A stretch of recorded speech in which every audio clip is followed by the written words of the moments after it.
Hola, hola, mi gente, ¿cómo están? Welcome to our August PC Power Hour. I want to start off by just saying thank you for everyone who's attending. We know it's a crazy time of the year with classes starting, so we really appreciate you taking the time to meet with us today. Um, we really wanted to take advantage of the opportunity to continue the momentum of last month's PC Power Hour, where we talked about welcoming scholars and creating those communities on your campus, and just taking that the next step. Because we all know it's not a one-time deal. They don't just meet that one time and become best friends forever. And we need to really sort of build out additional opportunities for them to be able to work through getting together and connecting with each other throughout the semester. So we wanted to take the opportunity at the beginning of this semester to talk a little bit about that. Before I got into the agenda, we also want to just make sure, again, because it is the beginning of the semester, to remind all of you to please email your scholars. We have tons of students who are emailing us with questions regarding their stipends and how their payments are being made on their campuses. Um, and really, you are the best people to have those conversations with them because each of our campuses has a different process. So we really want the information to come from you and for you to be able to put the students at ease and let them know we know you're here, we have your information, and it just takes some time, and we will keep you abreast to the process and how all of these functions will work at our individual campus. And so the more that you're able to sort of answer those questions, the more at ease our students are and are not freaking out in our chats and sort of sending us questions or concerns regarding these matters. So with that, let's jump in right into the agenda. We hope to have a quick agenda today. Again, I know that everyone is busy, so we hope to give you maybe at least a few more minutes back of your day to deal with all the beginning of the semester madness and shenanigans, right? Um, so again, we want to talk through a little bit about conducting monthly workshops on your campus as a way to build community and really sort of have students support each other and become comfortable with their staff. And like I said before, this is not a one and done kind of process. We all know we need that first date, that second date, that third date to really feel if this is someone that we can trust and really sort of build that bond in that community. So we're going to talk about some high level prospects and themes regarding putting together these programs on your campus. We are also going to be joined by Peter Dye, one of our superstar scholar advisors at Oglethorpe University, and is going to provide some examples specifically of workshops that he has done on his campus.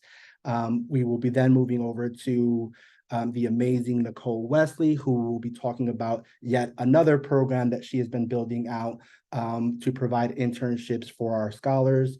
And we will wrap up with some other really quick announcements regarding fall EVRs, renewals, our upcoming SHIP conference, and the PC Career Event Fund. We still have money, guys. If you want it, come get it. And we will wrap up with a forum. If you guys have any questions, concerns about anything that was discussed today, we will open up a Q&A. And then knowing that we have many of our new campuses joining us for the first time this fall and going through the EVR process, for those who want to stay on, we will do a little tutorial about the EVR process. And so we will stand on and go through that with you and be able to answer any of your questions regarding the EVR process in real time. So that is the overall agenda, and let's jump right into this. So from our 2023 Scholar Survey, our most recent survey, 22% of the TheDream.Us scholars reporting having no interactions with scholars in the past academic year.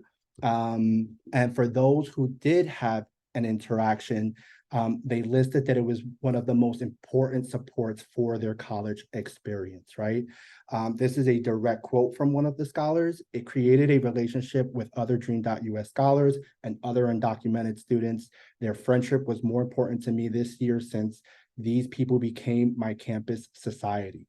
I had the trust and to communicate important matters with them.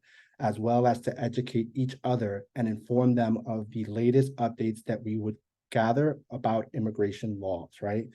Um, so this is again sort of hitting to hearing what our students are saying and responding to what they are telling us their needs are. Our students have a need to communicate with each other, to create these communities on their campuses.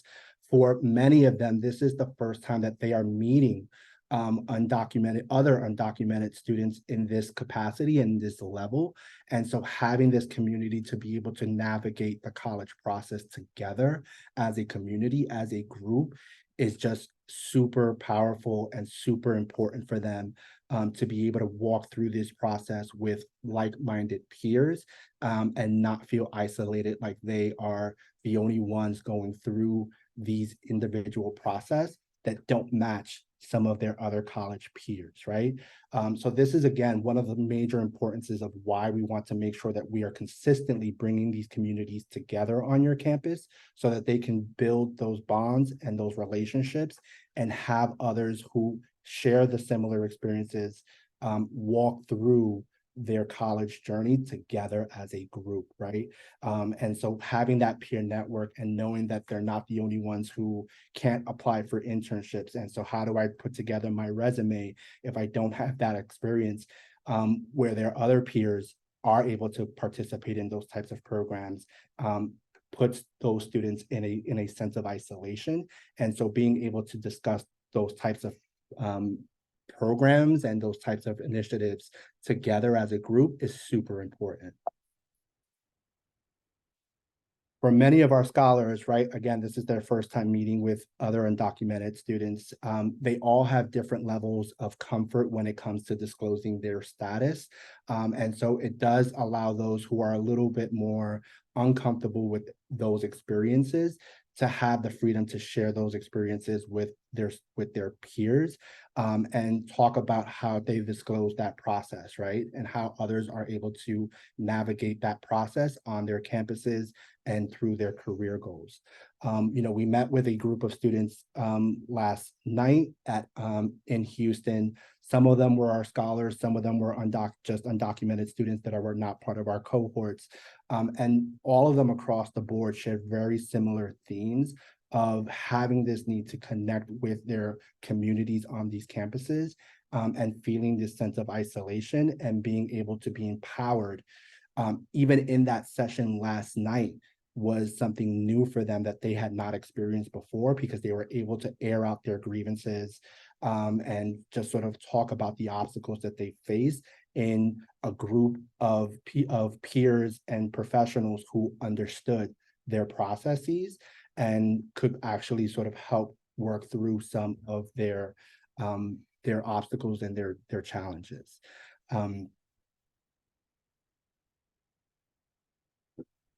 So when we are talking about building out these monthly workshops, right? I think one of the reoccurring themes I heard last night from our students, and I have to be honest with you guys, like I had my presentation sort of already done, and after the meeting and hearing what students were saying, I had to like redo this entire thing, right?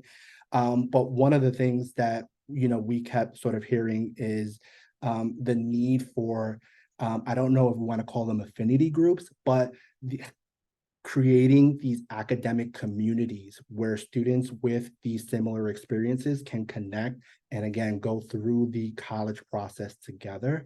And so one of the things we want to emphasize is, again, the consistent engagement allows the scholars to create these bonds and really get to know each other and talk through their processes together as a group and really share their experiences and their troubles through the process, right?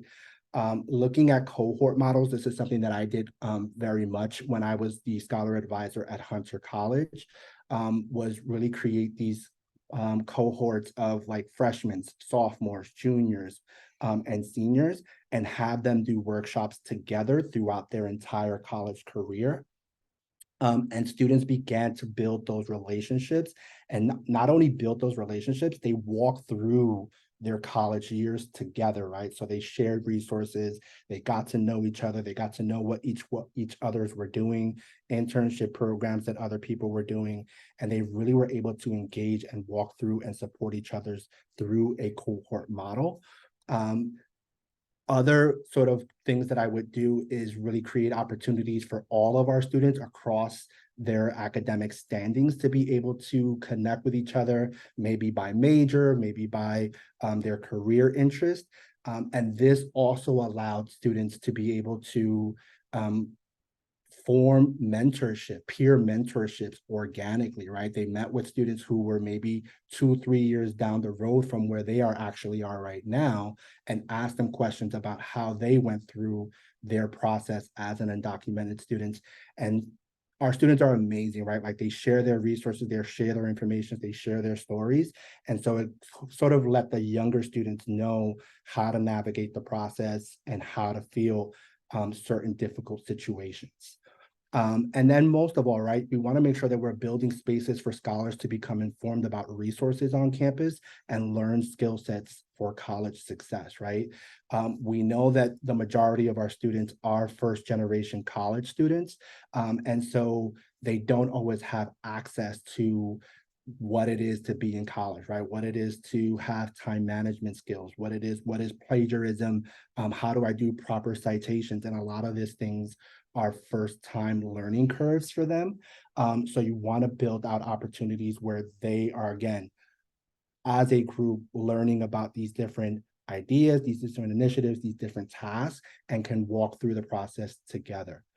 The other major thing I heard last night was having available opportunities, right? And so I think in creating these monthly workshops that are directly targeted towards this population of our students, we can control the content, right? We can make sure that we are providing internships and fellowship opportunities that are available to them. So many of them were telling us last night, well, when I go to an event for my major, everyone's sort of talking about like doing this internship and doing that internship, but none of that applies to me. I can't do it because I don't have work authorization and it requires that, right?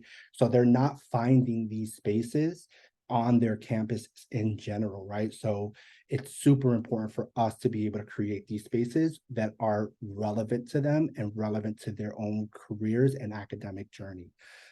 Research programs that require them to go travel abroad. You know, I had a student who was saying she was a accounting major, and there was this awesome program that all of her peers and her friends in her major were trying to get into, and it just wasn't a possibility for her, right? So the students become deflated and sort of trying to figure out why they're here and if these opportunities will ever become available to them, and how do they build out their own professional experiences. Scholarships and financial aid programs, and again, non-employment based career options, right? So again, having a very targeted approach that are providing these resources to students that are applicable to them where they are. The other piece is the tailored academic or career plans, right? Again, having conversations that are applicable to their situations. A few students told us that, you know, they would go in and have faculty hours and talk to the faculty about their programs, who were not knowledgeable about their challenges and their limitations in terms of what they could do, right? So how amazing would it be if we could start changing that culture and you can start inviting faculty to come and meet with your students and talk to them about what are the possibilities in their major that they teach in, for our students, right? Let's change the culture. Let's make sure that we are ingraining this as a diversity and inclusion initiatives among our campuses, so that the students don't have just one spot, one place where they can get their answers and their information and their support, but that it is systematic in our communities, in our college campuses. And I know that's a tall order to ask, but everything starts somehow, right? As we start to do these things, hopefully that they can grow and build out these opportunities. One of the things I did was really look at breaking up my sort of topics and themes for these workshops into two sort of buckets. I had sort of my academic hat, and I wanted to make sure that students knew certain situations about academic integrity and plagiarism, resume writings, internships. But I also wanted to make sure that they had the social skills of being in college, right? That they knew how to manage their times and their courses, that they knew how to manage their stress, right? Like just being a college student is stressful. And so our students are compounded when it comes to their immigration status and dealing with college stress. So making sure that we are, again, involving our communities to inform our students about these different opportunities and skill sets that they can learn. And you don't have to do any of this alone, right? Like I did not do it alone. Like I got my counseling office to come in and talk about stress management. I got my um, career service liaison to come in and talk about the services that their office has, and how to write their resumes, right? And how great is that when they can see the career liaison come in and do a workshop for them? How much more comfortable is that scholar going to be now actually going to the career services office and seeking out that help, right? Because now it's like, well, someone there knows me. They came in, they did a workshop, they talked about all the resources that are available specifically to my situation. And this is how we begin to give the students that emerge into the college community, and that they know that they fit in into the fabric of what the entire college is about, right? And so that's a real big overview. I'm going to pass it off to Peter now, who's going to be giving some specific examples of workshops that he has done at Oglethorpe that have worked out well. Well, hi, everybody. Thanks for the opportunity. I, I'm mainly just going to use this time to brag on some of our scholars and show a few examples of things that have worked for us. But for quick context, Oglethorpe University, we're just a small private liberal arts college in Atlanta, Georgia. For a snapshot of our student population, over 50% students of color, nearly 40% first generation, and we're getting close to 10% undocumented students, mainly due to the TheDream.Us partnership in 2019. But we've got a lot of other undocumented students who don't fall into the scholarship category. So that being said, there's this huge need, and so many opportunities.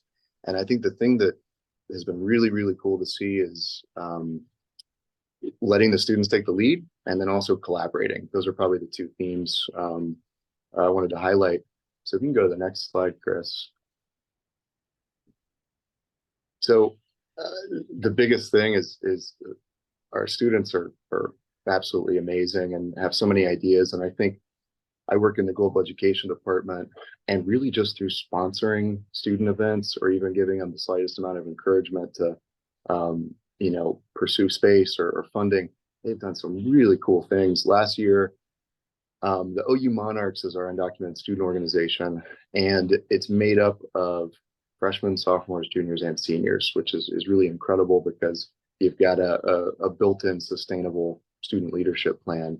But last year they did a Hispanic Heritage Month celebration and invited all these different student orgs, got student government involved, and had, like, I think one of the biggest student events of the whole year, which was really fun to see, and not necessarily related just to immigration or undocumented issues, but just a chance for students to connect.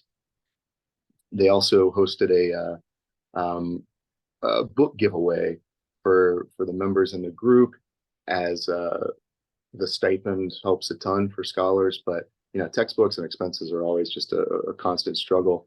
And so a bunch of students collected books and were handing them out, and they had a really fun giveaway. And then last semester, since the partnership, we've started to see the first trickle of graduates through the program. And so we've had about 25 TheDream.Us graduates, and the students wanted to have like a formal gala and make awards to hand out.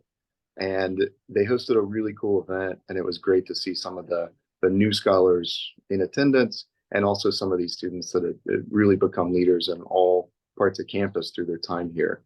And I'll say, follow OU Monarchs on Instagram if you want to see some of the other great stuff that they've been working on. It's really nice because I feel like we often walk a fine line of, how do you highlight student achievements without necessarily putting anyone on the spot, and how do you promote all these great student events on campus, but especially from the institutional side. But from the student side, we found it's really just fanning the flame and helping them find the support they need on campus. So these are it's just a quick snapshot, but some really, really cool events that have had a major impact across campus. Maybe next slide, Chris. The other major theme that's worked for us is just finding any and every opportunity to collaborate. I know we're all stretched pretty thin. I'm part of a two-person office, but we found the most success through partnering with different groups on campus. And some of these are really informal events, and some of them are very specific towards one goal or initiative. But I think last year, the OU Monarchs and student government and a couple of other groups of international students on campus had the idea they wanted to do just an informal event celebrating immigrant women. And we had a ton of students show up. Many were Dream Scholars, but many were on other parts of campus. And it ended up being this really, powerful event where everyone just really talked about how much their moms meant to them and all the sacrifices that their parents had made for them to be here. And it was a really successful model of just the different types of community building events that can happen on campus. At Oglethorpe, we've had a crucial relationship with our career development office, who works really, really closely on a ton of initiatives, especially around access. And so the Dream.Us internship funding program and the fellowship program and a couple of individual similar styled programs we have on our campus where unpaid opportunities funded through scholarships. We're working to promote those as kind of holistically across campus as we can, so that students can find those opportunities. And hopefully we can keep kind of broadening that menu so that more and more opportunities can be built up. Financial aid is a crucial partner too. And we've had some success the last few years doing workshops. We're calling them scholarship advising. And these are not just focused towards our Dream Scholars. It's basically advertised as anyone who's looking to get extra money to help with their tuition or expenses. And so it's a good chance for us to highlight some of these resources we probably share with students, like, Immigrants Rising has, on their Instagram, they post scholarships open regardless of citizenship every Friday. Well, at these meetings, we can kind of dig into, well, how would you brainstorm that essay? Or do you need a second set of eyes before you submit? And we had a recent alum who has won a ton of these contests come and do one of these sessions to share some tips and tricks about what had helped her win. So that's been something campus-wide that's been really, really helpful, I think, for a lot of students. And as Chris mentioned earlier, a student-led initiative. A lot of our students on campus, mentioned wanting a safe space for counseling and therapy, specifically around immigration status, that sometimes counselors didn't always know the circumstances, and by the time they explained it, it's more vulnerability than I think they wanted. But one of our counselors at Oglethorpe started a therapy group specifically for undocumented students. It's been going on for about 3 semesters now. And I think it just goes to show that sometimes just by connecting students to different resources or people on campus, or just hearing out what the idea or the need is, and then just figuring out if there's a way to accomplish those goals. So those are a few things that have worked really well for us. One other thing I'll mention that's not so student focused, but we've been doing undocu ally trainings based on some great work from other partner colleges. And that's been a really good way just to connect our campus partners to know what already exists and where the opportunities are for more access for all of our students, including our undocumented students. Next slide, last slide. So just a real last quick point, following students lead, collaborating across campus, but then collaborating with community organizations. We had a really great event last year. That was a undocumented student support across Georgia conference that we hosted at Oglethorpe. Had several of our Dream.Us reps attend, as well as a lot of local partners. And it was a really good chance to get a bunch of people together to address these common needs. Georgia's got some really strict immigration policies that affect our students, but we contacted faith groups, we contacted nonprofits, other institutions, and it was really cool to see everybody talk about, from the high school to college side, from the college to career piece, from the specific immigration lawyers in Atlanta. And those partnerships were really impactful because we can still call on them now when student situations arise.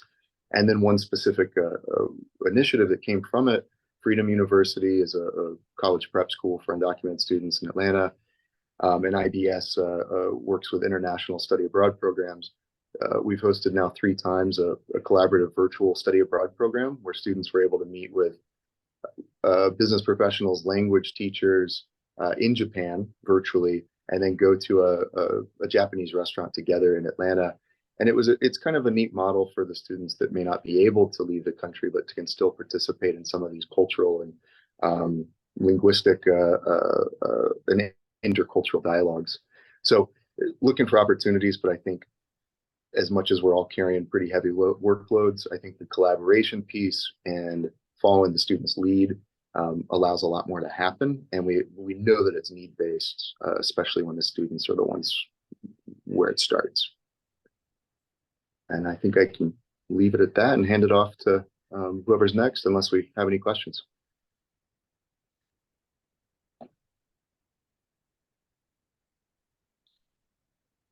You know what, Peter, I think I'm gonna just continue to go through to Nicole, and maybe we can do the questions later.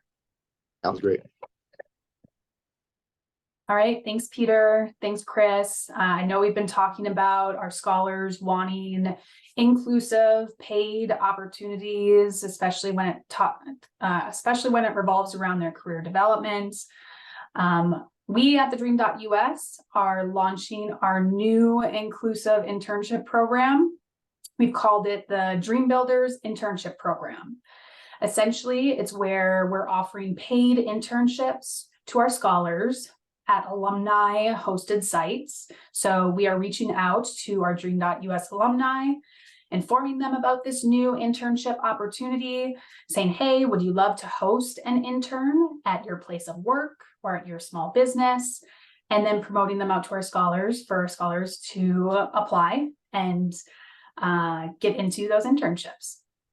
This allows for our alumni to serve as an internship supervisor to our scholars and provide the much needed mentorship and supervision during their time as an intern. There is no cost for our alumni to host an intern. We at TheDream.Us will cover all funds. And then our scholars, depending on the type of internship they apply and land, can receive up to $4,000 for their internship. Next slide, please. So a couple of things I wanted to mention about what are the alumni requirements, and I'm sure that you've seen some of these announcements in the PC Weeklies. So for our alumni, for them to participate and host a scholar intern, they need to be a Dream.Us alumni that works as an employee at any organization or is a business owner. They also need to have the time to dedicate to provide a meaningful internship to their scholar, because again, they'll be serving as the intern supervisor and providing routine feedback and training. They would simply need to create a short internship posting that abides by our guidelines where they can learn more about. We listed some resources at the end of the slide for you, but they can post that internship opportunity on our Parker Dewey alumni landing page for our Dream Builders program. It does need to be project-based with defined deliverables and specific deadlines. It does need to be between 40 to 100 estimated total hours. It can be remote, on-site, or hybrid. We highly encourage our alumni to create remote internship opportunities, because in that way they can get a higher candidate pool regardless of where they're located in the US. And it also needs to be educational in nature. I do also want to mention, because this is a brand new initiative that we are launching, We would love for our partner colleges to promote this out to your alumni, to tell them about this great opportunity where they can give back, they can mentor and support current TheDream.Us scholars, and provide an internship at their place of work, or if they own their own business. So feel free to reach out to your alumni and inform them about this great opportunity. Next slide. And quickly about the requirements for our scholars. For them to be able to participate and apply to any Dream Builder internship postings, they need to be a currently enrolled TheDream.Us scholar. They need to have earned at least 30 plus credits and have a 2.5 GPA or higher. So essentially that means they need to be a sophomore, junior, or senior. And they need to have a valid social security number or an ITIN. If you don't know what an ITIN is, we have some great, our great ITIN website, TheDream.Us/ITIN, where you can share some of those materials and review with your scholars. And then how scholars can apply, they have their own scholar-facing webpage that they can go to create their own free Parker Dewey account. If they've already had one, they would just log in. One important point of information, please make sure if you are advertising these opportunities to your scholars, and your scholars are saying, hey, I'm not seeing any of these opportunities, more than likely they didn't add the TheDream.Us in the affiliation section of their profile. So please reiterate that it's very important when they create their Parker Dewey profile, they need to add the TheDream.Us in the affiliation section. Otherwise, they will not see Dream Builders internship opportunities, as well as other opportunities that are exclusively available to our scholars. Once they do that, then they can find and apply to these internship opportunities that are labeled as Dream Builders Internship Program. I will also mention, if you're curious yourself on what this all looks like, I've done this myself. You can also go ahead and create a fake student profile on Parker Dewey using these following steps, so that when you see the current postings as well as new Dream Builder postings, you can promote them out to your scholars. So, all right, thank you all, and I will pass it back over to, I believe, Chris. Thank you, Nicole. I was gonna go into brief announcements, but I do see we have a hand up. So Katie, you want to unmute yourself and ask your questions? I'm assuming it's about the Dream Builders program. Yes, so we're first time partners in Omaha, Nebraska. And so obviously we're not, when you're saying reach out to alums, are you referring to alums from this program? Or in my case, could I reach out to alums of the college to propose those students? Yeah, Katie, that's a great question. So to clarify, when I mentioned reach out to alumni, it would be for the TheDream.Us alumni. Okay. So we have to wait. So we have 4 years before we can be eligible for this, correct? Technically not, because as I mentioned, so the alumni can post remote opportunities. So even though at your PC you don't have the TheDream.Us alumni, we currently have a few remote Dream Builders internships that are open to all of our scholars. Okay. And they can look at and apply to those opportunities if they are of interest to them. Make sense? Okay, that makes sense. So they could have an internship with an alum of the program, but not necessarily from college seminary at this point. Correct. Yep. I appreciate it. You're welcome. Awesome. Thank you so much for that. Okay, so let's jump right into announcements, because I think we can go through this part pretty quickly. So as you know, we just completed our second round of scholarship renewals for those who missed the first round, or had some complications in the first rounds. So wanted to give you an update on the status of this. Email announcements will go out to scholars.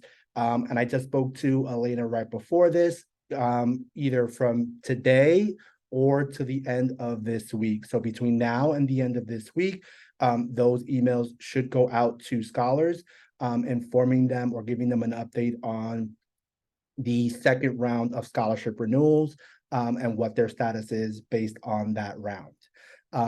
You will be able to see the scholars' eligibility and status in your PC reports. Again, between now and the end of next week, once those emails go out, that will be automatically updated on your PC Scholar report, and you will be able to actually see that as well. One thing that Elena asked me to note right prior to this was, if the scholar is not eligible or is deemed not eligible and is emailed, they would most likely not say why they're not eligible in the email that goes out to them. But if they go on to their ISTS portal, on that home page, where it says the renewal status, it will actually provide them some additional details in terms of whether there was a problem with their transcript or if there was other missing information. So if a student tells you, if a scholar tells you that they were denied their renewal and wants more information as to why, please advise them to check on their portal for that information. Also, a couple of things to note. There were a few situations where we had scholars submit their renewal forms for the second round, and there were technical issues with the transcripts. We are working with ISTS to resolve those cases and update that information for students. For national scholars that are missing the second round of renewals, but are still asking about reopening their scholarships or how to continue to be a TheDream.Us scholar, at this point, they would need to submit their request form, which again can be found in their ISTS scholar portal. For any of our opportunity scholars, as we all know, they do not have a request form tab on their IS portal. So any scholars who are opportunity and have questions or concerns regarding this should email Hanley at TheDream.Us.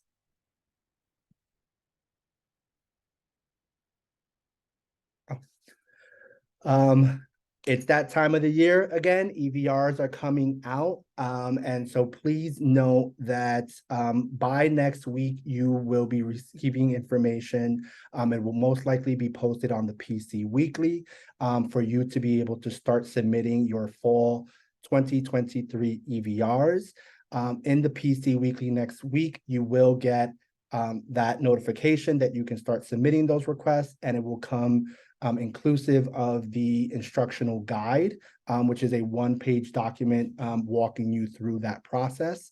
And it will have a 5-minute instructional video walking you through the process as well in real time, so that you'll be able to review that and be able to go through that process. We don't have an exact date as of right now, but we will once that email goes out to you next week.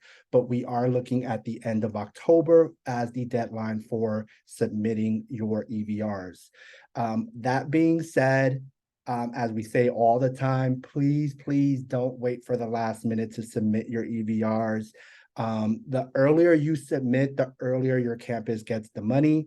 We review them and process them on a rolling basis. So the earlier you submit, we can transfer the funds to you. You can clear the balances for your students, and the earlier you can get those stipends to students' hands and distribute them out to them.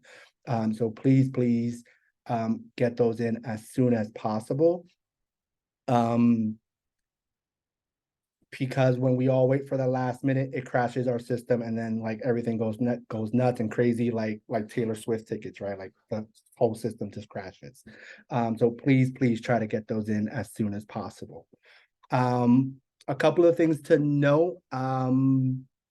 as of last semester, spring, we did change the way you will receive your processed EVR, letting you know how much the funds were wired to your campus and the individual amounts per students. Because many of our campuses are upgrading their email software and firewalls, there were issues with the emails that were going out and they were not getting through to our partner colleges. So we have revamped the process. The updated EVR will be placed in a file in your ISTS portal, and you will receive an email with the total amount that has been wired and the instructions on how to download that. I've included a link here to the sample email that will again list the instructions that you will need to download your EVRs.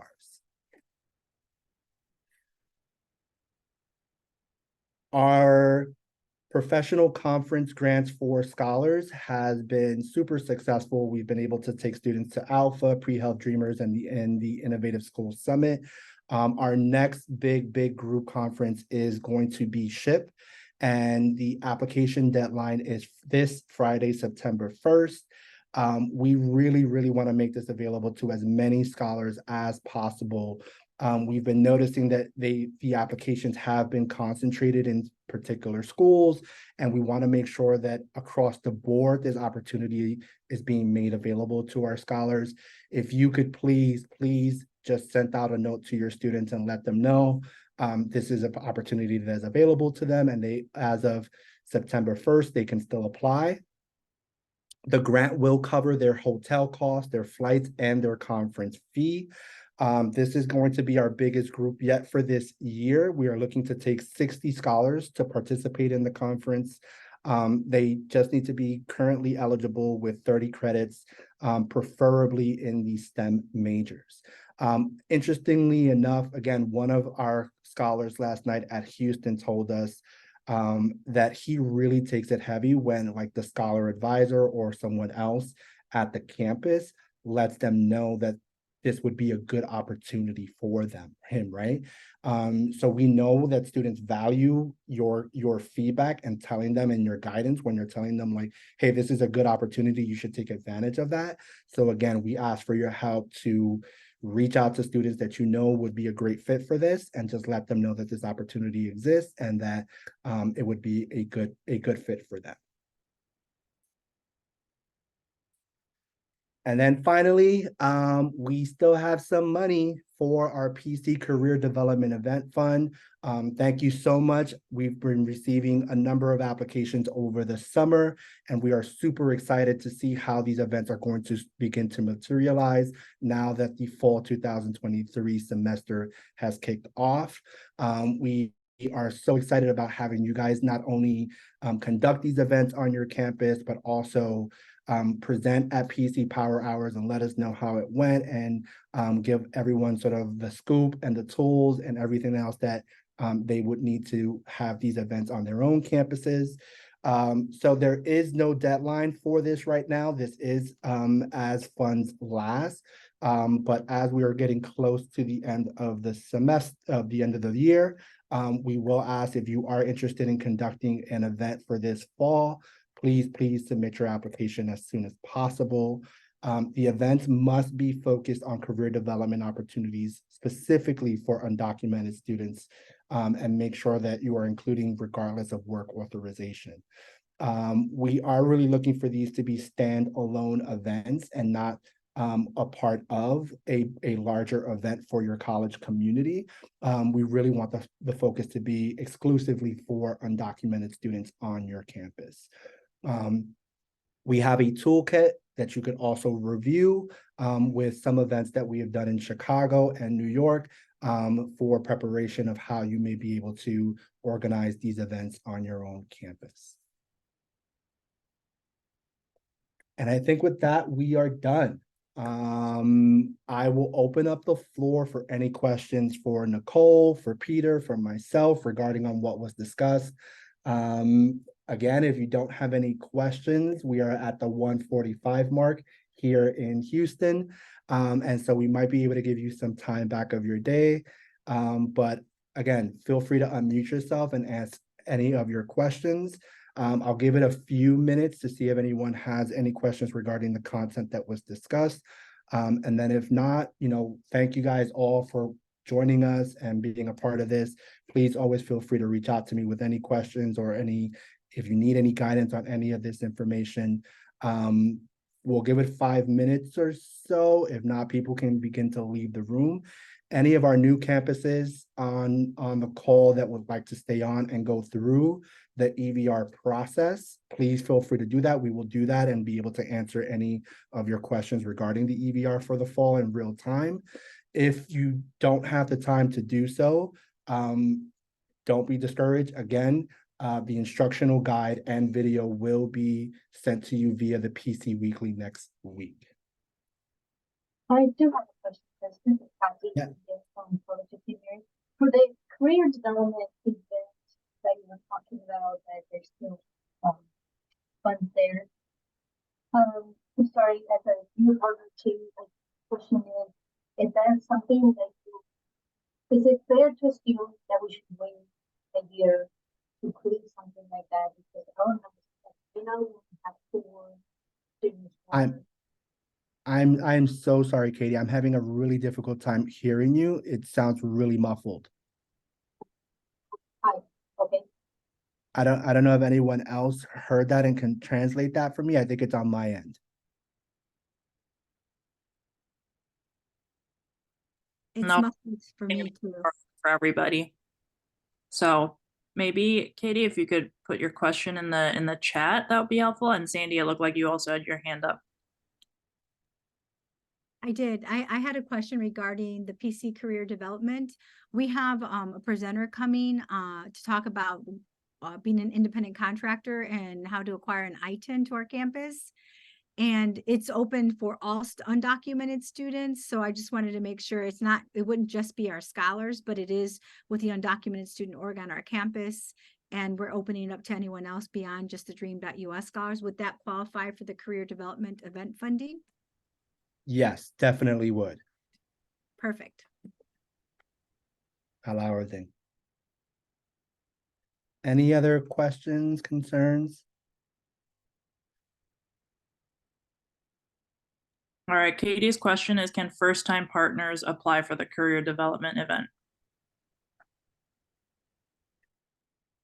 Yes. I mean, I think we want to make sure that there is a substantive number of scholars on your campus in order to sort of really process and really make an impact for the community on your campus. But I would say yes, and we would review the application and sort of work it through there.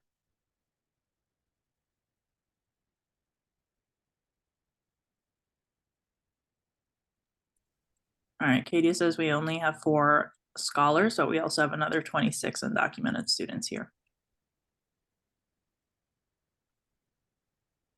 So I think what we would encourage is certainly to submit an application. We have funding through the end of this fall semester, and we encourage you to submit an application and you'll get a response from Chris fairly quickly, usually within 2 weeks. Yeah. And then the other just throwing it out there, and I'm sorry, Katie, I'm not exactly sure what campus you're coming from, but in some cases we have had PCs who have applied with a smaller number of scholars on campus.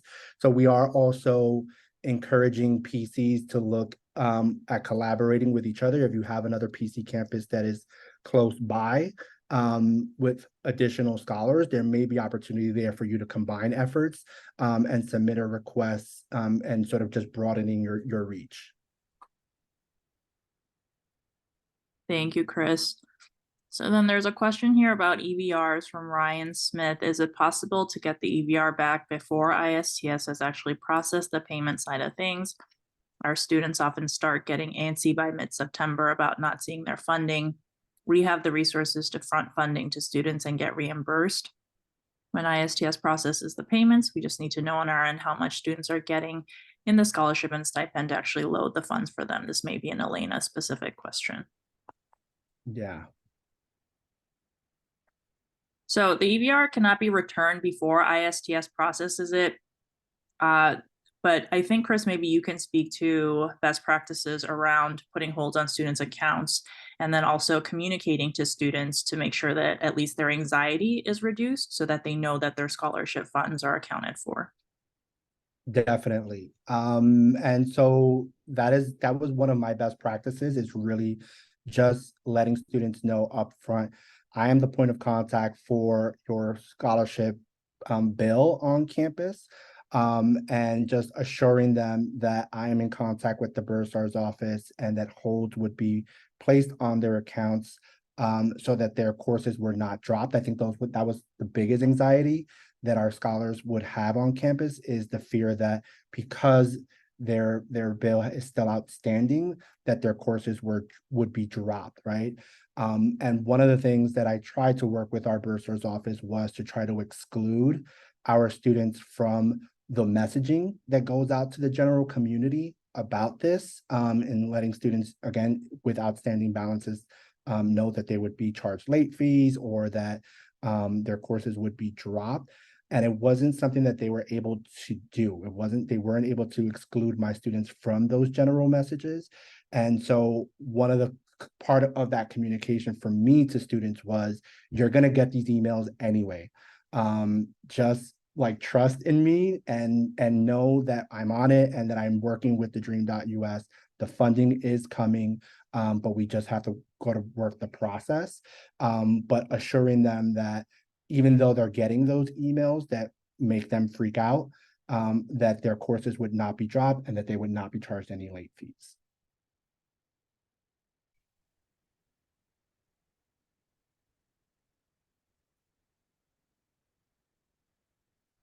Any other questions?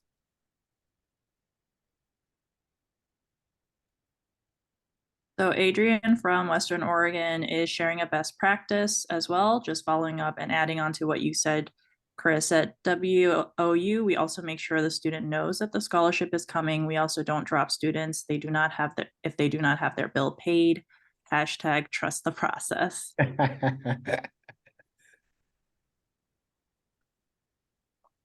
Amazing.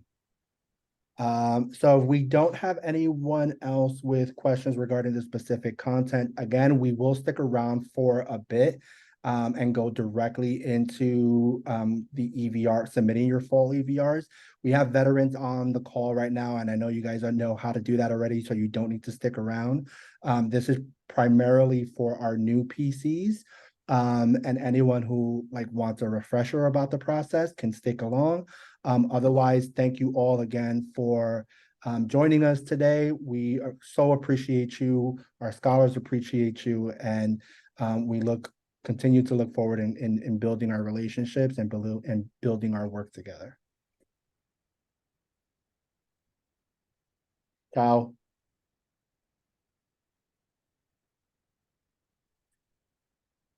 All right, I am going to stop sharing my screen.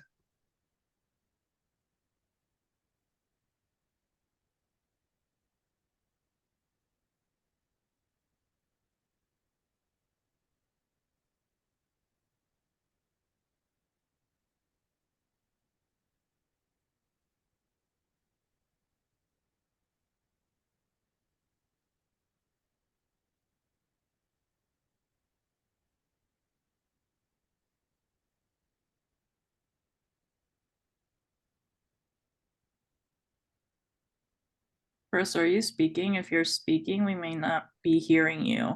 I know you're at internet. I am sorry. No, I was not speaking. I accidentally closed my video, so I need to pull that back up. I'm sorry. No, you're good. Just making sure. You can tell I talk a lot, right? Because he gets nervous when I stop talking. Okay, so I'm going to assume that everyone who's still here wants to hear about the EVR process. So this is actually the video that will be shared with our PCs next week. So we want to sort of go through it. It's a really short 5-minute video, but I think Camila does an excellent job of going through the process, much better than I would.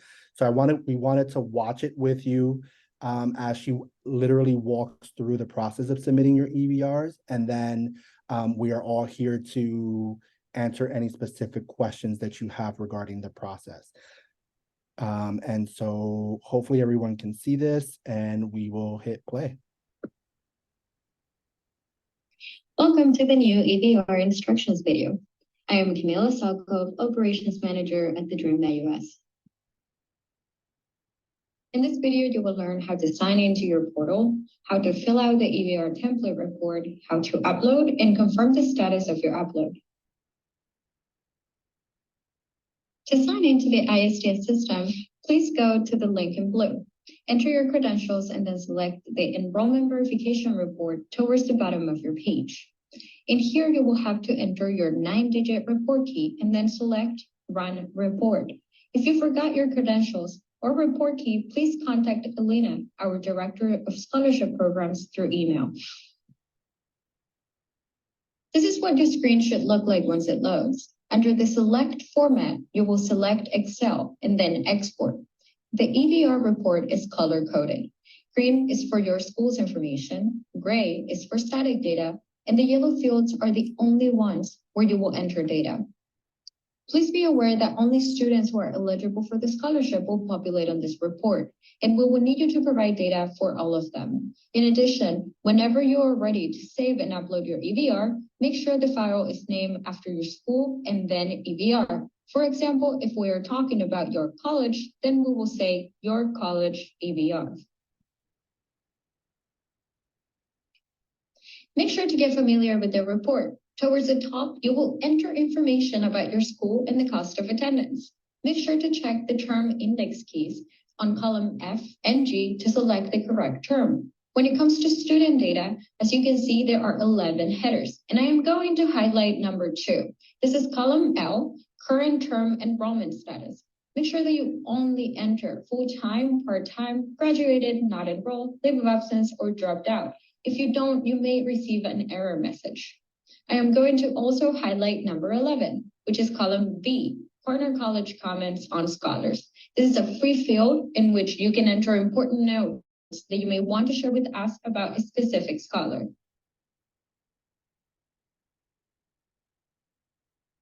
Once your EVR is completed, you will go to the new EVR upload website.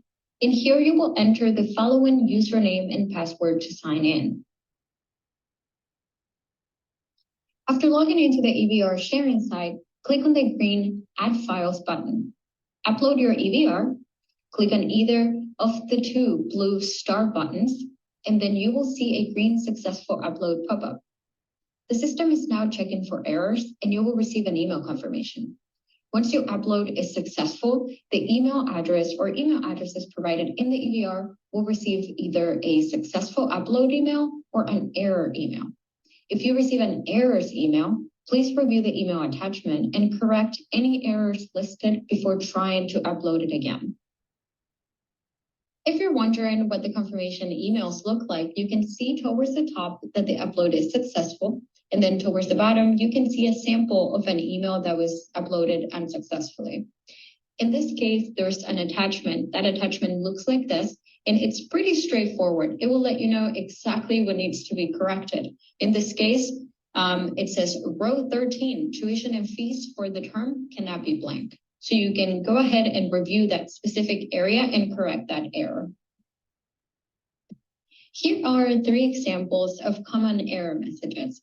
Example 1 refers to current term. Please review your index keys. Let's say you are a semester school and we are talking about the spring semester. Then you will go ahead and select number 5 instead of type in spring. Otherwise, you will get an error message. Example 2 shows number of credits and tuition and fees. If you leave one of these 2 fields blank and only provide data for 1, you will most likely receive an error message. Let's go to example 3. Again, the only output options here are A through F. Any other entry will result in an error message. Let's stop here. I recommend that you pause the video so you can go through the helpful hints. I do also want to point out that a copy of the finalized EVR with award amounts for each scholar will be emailed once funds are wired. Award payments will be wired to your college within 30 days. For those schools that do not offer on-campus housing, please refer to bullet point number 1 on how to complete the cost of attendance section. This finalizes the EVR instructions video. Again, thank you so much for everything you do for our TheDream.Us scholars. We are extremely thankful and very much appreciate your work. Awesome. Thank you so much, Camila, for putting that video together.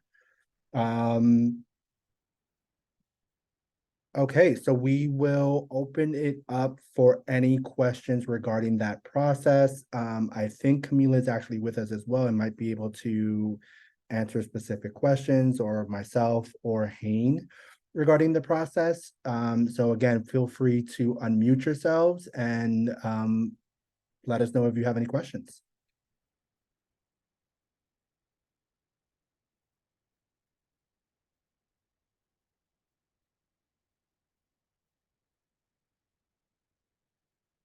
Everybody's good? Yeah, thank you so much for the information. Really great. And looking forward to seeing whoever comes to Salt Lake City. This is so exciting. Nice, amazing, thank you. Okay, I think we have a question in the chat. No? Nope, I think we're good.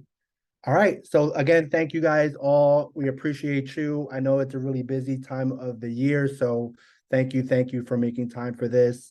We're always here. Please feel free to reach out to us if you need anything. And we look forward for an amazing semester, which we know we're going to have because we have amazing staff and all of you. Ciao.